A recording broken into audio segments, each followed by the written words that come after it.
Bismillahirrahmanirrahim. Assalamualaikum warahmatullahi wabarakatuh. Selamat pagi dan selamat beraktivitas pada teman-teman sekalian, kepada kita semuanya. Semoga sukses dalam menjalankan aktivitas hari ini dan selamat bertugas kepada teman-teman semuanya yang sedang PR di tempat masing-masing.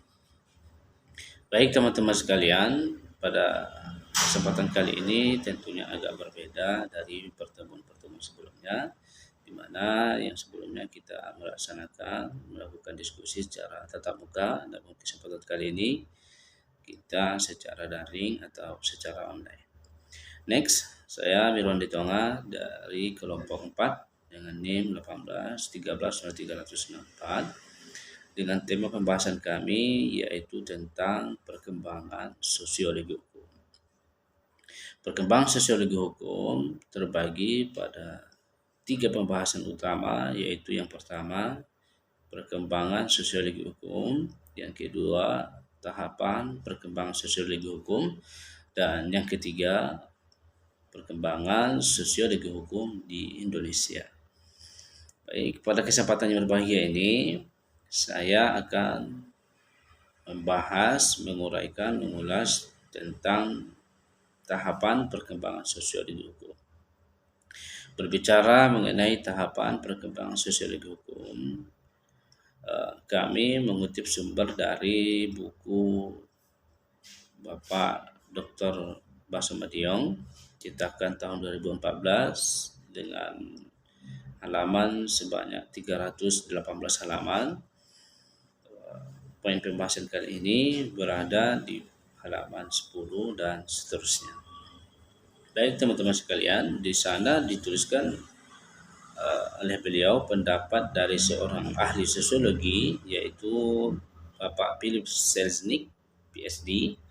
Barangkali teman-teman sekalian sudah pernah mendengar nama ini ataupun sudah membaca buku tulisan beliau. Philip Selznick membuat periodisasi dalam perkembangan sosiologi hukum itu ke dalam 3 tahap utama, yaitu yang pertama beliau menjelaskan tahap primitif atau misioner, di mana tahap primitif atau misioner ini kebudayaan masyarakat atau individu teman-teman sekalian, individu tertentu atau masyarakat tertentu yang tentunya belum mengenal dunia luar atau masih jauh lah dari keramaian atau sentuhan-sentuhan teknologi modern saat sekarang ini. Pada tahap ini teman-teman hanya banyak dilakukan diskusi teoritis saja dan analisis terhadap kejadian sehari-hari teman-teman. Sosiologi yang bersifat teoritis ini yang artinya ilmu yang disusun berdasarkan data serta hasil observasi yang akurat. Di antara ciri teoritis ini menekankan hubungan sebab akibat dari gejala sosial di masyarakat tertentu. Sosiologi bersifat teoritis menekankan pada susunan abstraksi yang merupakan kerangka dari susunan berbagai unsur logis dan juga secara analisis usaha untuk memperoleh gambaran lengkap mengenai situasi atau realitas sosial atau masalah sosial secara objektif, kritis dengan menelaah kaitan historis, sejarah, struktural, kultural, dan konsekuensi masalah. Pada tahap ini teman-teman sekalian disebutkan bahwa hukum masih dilihat sebagai wilayah yang tertutup yang hanya dapat dimasuki oleh orang-orang yang terdidik khusus atau berpendidikan lah. Jadi menghadapi keadaan yang demikian ini, sosiologi hukum di saat itu sudah mengkomunikasikan atau masukkan suatu perspektif lain ke dalam kajian hukum, yaitu mengajak untuk menghargai dan memasukkan kebenaran sosiologi ke dalam wilayah tersebut teman-teman. Nah, itu pada tahap pertama masih perkembangan yang primitif atau misionaris, masih jauh dari keterbelakangan atau belum modern saat itu teman-teman. dan di situ masih dilakukan tahap diskusi-diskusi teoritis saja.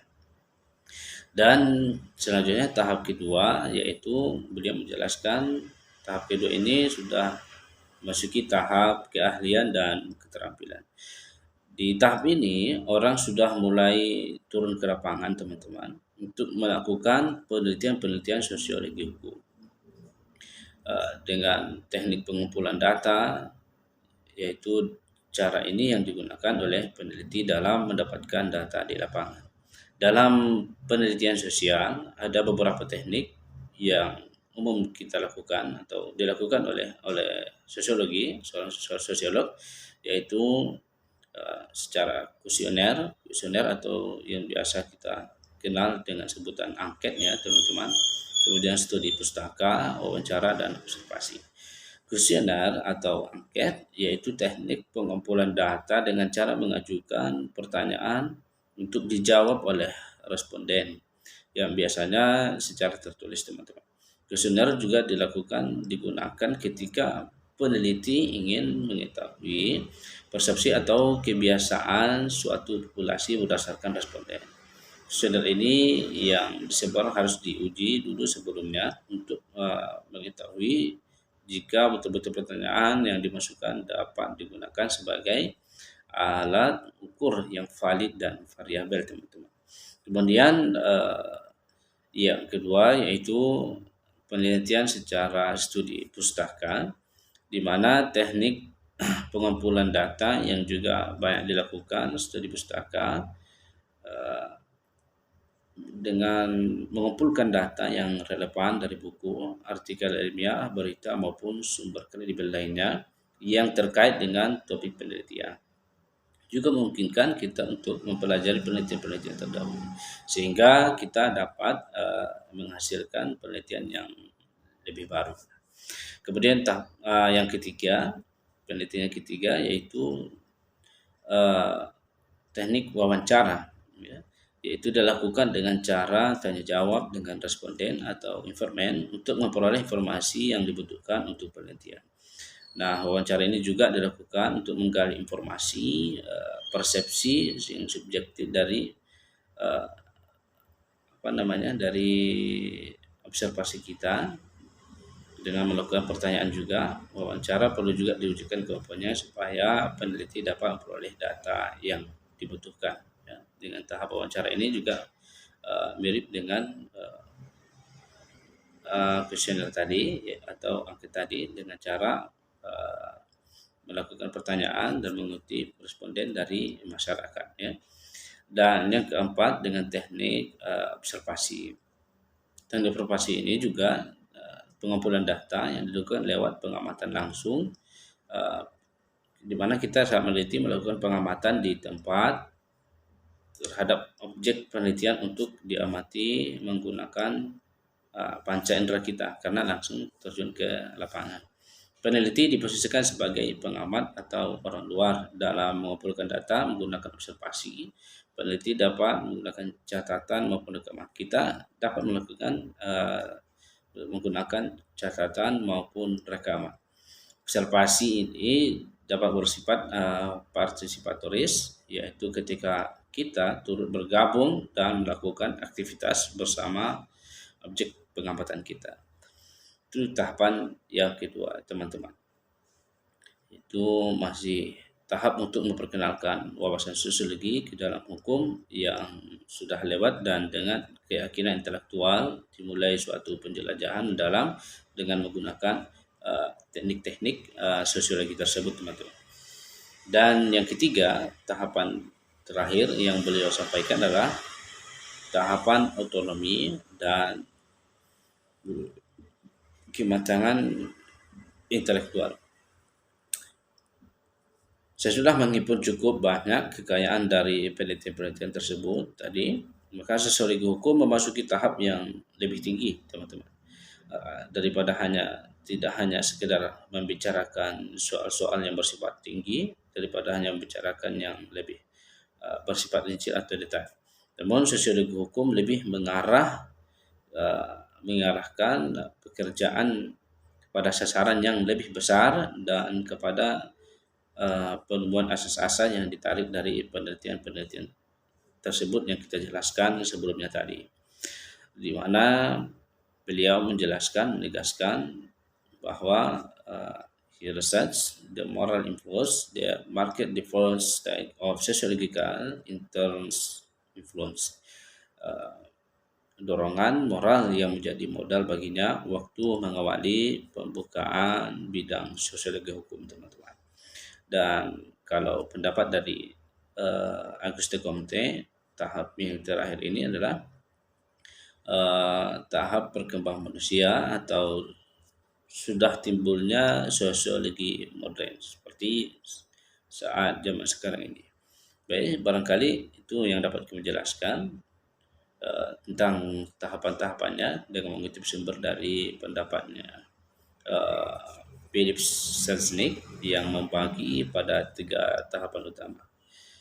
Secara ringkas kami simpulkan ada 3 tahap utama, yaitu yang boleh dijelaskan, yaitu pertama tahap primitif atau misioner, yaitu uh, masa kebudayaan masyarakat atau individu tertentu yang belum mengenal dunia luar atau masih jauh dari keramaian teknologi, teman-teman. Kemudian sifatnya masih tertutup di masa itu. Kemudian yang kedua tahapan keahlian dan keterampilan sosiologi, dan yang ketiga adalah tahapan otonomi dan kematangan intelektual. Baik, demikian saja penjelasan uraian yang dapat kami sampaikan. Tentunya barangkali ada keraguan ataupun yang tidak jelas, nanti lebih lanjut akan kita kaji, kita urus kembali dengan sesi tanya jawab pada pertemuan diskusi di grup nanti, teman-teman. Terima kasih, demikian yang dapat kami sampaikan. Mohon maaf atas kekurangan kami maupun kehilapan kami. Billahi taufiq wal hidayah. Wassalamualaikum warahmatullahi wabarakatuh.